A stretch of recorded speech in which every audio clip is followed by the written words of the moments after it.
This is the summary created from the video. Lecture 25, Change Tolerance. Change management tackles the concepts of embracing inevitable change, which is necessary for individuals, communities, and organizations to remain competitive.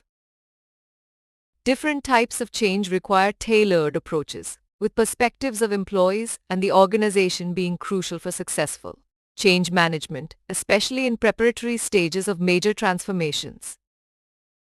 Organizations naturally resist change due to threats to existing power structures, resources, and inertia, leading to disequilibrium that necessitates change strategies as per Lewin's model of unfreezing, transition, and refreezing. To facilitate change, organizations utilize techniques like education, communication involvement, conflict resolution, motivation, and even coercion if required, while keeping customer satisfaction in mind.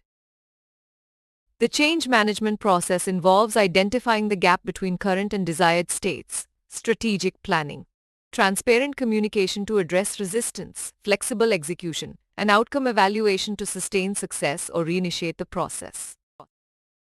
In essence, change is inevitable for survival and sustained competitiveness, requiring a tailored approach that considers employee and organizational perspectives, addresses resistance through facilitation techniques, and follows a continual process of planning, execution, evaluation, and sustenance or reinitiation.